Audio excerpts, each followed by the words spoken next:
Among those invited to attend the ceremony were the mayors and civic heads of adjoining boroughs and districts. The Lord Mayor, Councillor Herbert Harrison, the Worshipful the Sheriff, Councillor H.W. Jackson and the Town Clerk arrive in procession to open the proceedings. In his speech of welcome, the Lord Mayor refers to the long and honourable association of the city with the East Yorkshire Regiment, which was formed in the year 1685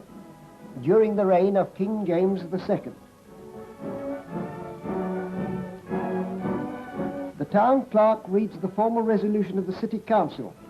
when it was unanimously agreed to confer the freedom of the city upon the regiment, and also to maintain the colours of the regiment in perpetuity. This resolution had been passed some 2 years previously under the Lord Mayoralty of Alderman Fryer, but the stress of war years had made it impossible for the actual presentation to be made earlier.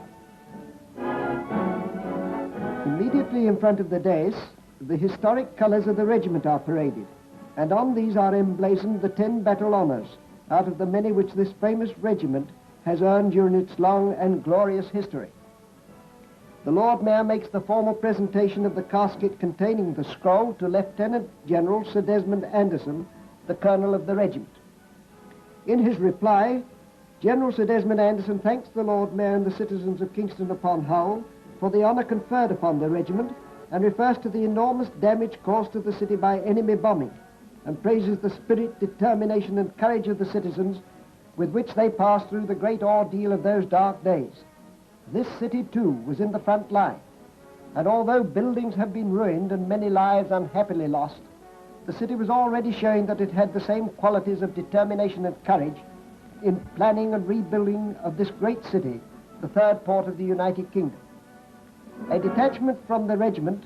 forms the Guard of Honour.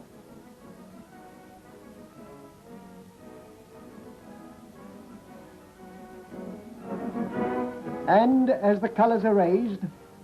the Lord Mayor and the Sheriff, preceded by the adjutant of the regiment, and accompanied by Lieutenant General Sir Desmond Anderson and several past colonels of the regiment, both regular and territorial, inspect the Guard of Honour and several units of cadet forces affiliated to the regiment. Many of these are sons and grandsons of those who served the regiment with distinction and courage in the past. Up to the end of the First Great War, members of this regiment had earned 4 Victoria Crosses, and during the last war, another name, that of Private Eric Anderson, had been added to this roll of fame.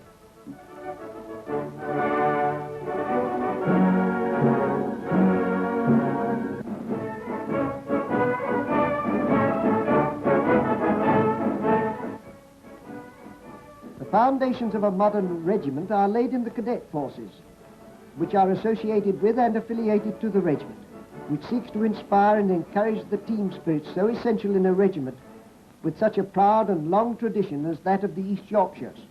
Hence today they have a special place in the parade, and their bearing during the inspection is one of which they may be justly proud.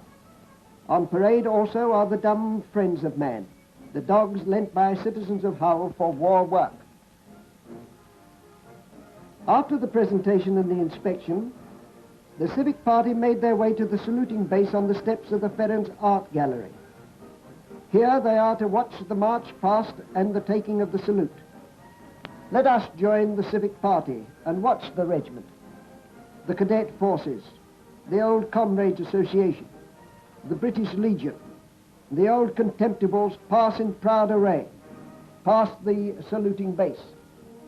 It is a thrilling sight as we watch the regiment, led by its band, with colours flying and bayonets fixed, march past,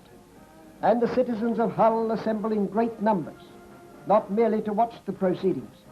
but to show by their cheering and applause that they too appreciate the honour which has been done to a regiment so closely associated with the city, and in which their husbands and sons have proudly served.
streets are lined with enthusiastic crowds, and the regiment marches through bomb-shattered streets, past the open spaces which once housed thriving business or commercial firms, and as the marching feet pass on their way, adding another episode to the long and honourable career of this regiment, we hear in imagination the steps of those who might have been with them, who were once proud members of this famous regiment, and how certain we may be that their hearts would be in tune as their feet would be in step, but not for them the visual glory of this outstanding day. They have fought, suffered and died in the service of their country, that we and succeeding generations might live in that freedom which they loved so much that they were ready to give even their lives that it might be preserved.